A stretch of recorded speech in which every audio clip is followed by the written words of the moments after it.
നമസ്കാരം. ഇന്ന് നമുക്ക് ബ്ലഡ് അല്ലെങ്കിൽ രക്തത്തെക്കുറിച്ച് കുറച്ച് ഇൻട്രസ്റ്റിംഗ് ആയിട്ടുള്ള വിവരങ്ങൾ നോക്കാം. രക്തം കട്ടുപിടിക്കാൻ എടുക്കുന്ന സമയം SCRT ടെക്സ്റ്റ് ബുക്ക് അനുസരിച്ച് 8 തൊട്ട് 15 മിനിറ്റ് വരെയാണ്. ചില ബുക്കുകളിൽ നമുക്ക് 3 തൊട്ട് 8 മിനിറ്റ് വരെയും കാണാൻ സാധിക്കാറുണ്ട്. രക്തം കട്ടുപിടിക്കാൻ ആവശ്യമായ ധാതു അല്ലെങ്കിൽ മിനറൽ എന്ന് പറയുന്നത് കാൽഷ്യം ആണ്. രക്തം കട്ടുപിടിക്കാൻ സഹായിക്കുന്ന ജീവകം അല്ലെങ്കിൽ വിറ്റമിൻ K ആണ്. രക്തം കട്ടുപിടിക്കാൻ വേണ്ടിയിട്ട് ഹെൽപ്പ് ചെയ്യുന്ന മാംസ്യം അല്ലെങ്കിൽ പ്രോട്ടീൻ ഫൈബ്രിനോജൻ ആണ്.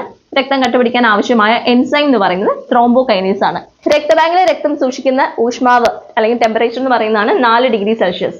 സോഡിയം സിട്രേറ്റ് എന്താണ്? അതൊരു രാസവസ്തുവാണ്. രക്തം കട്ടപിടിക്കാതെ രക്തബാങ്കിൽ രക്തം സൂക്ഷിക്കാൻ വേണ്ടിയിട്ട് ഉപയോഗിക്കുന്ന രാസവസ്തുവാണ് sodium citrate. EDTA ethylene diamine tetraacetic acid എന്ന് പറയുന്ന രാസവസ്തു രക്തം ശേഖരിക്കുന്ന സമയത്ത് രക്തം കട്ടപിടിക്കാതിരിക്കാൻ വേണ്ടിയിട്ട് ഉപയോഗിക്കുന്നതാണ്. ഹെപ്പാരിൻ അതൊരു രാസവസ്തുവാണ്, രക്തം കട്ടപിടിക്കാതിരിക്കാൻ സഹായിക്കുന്നു.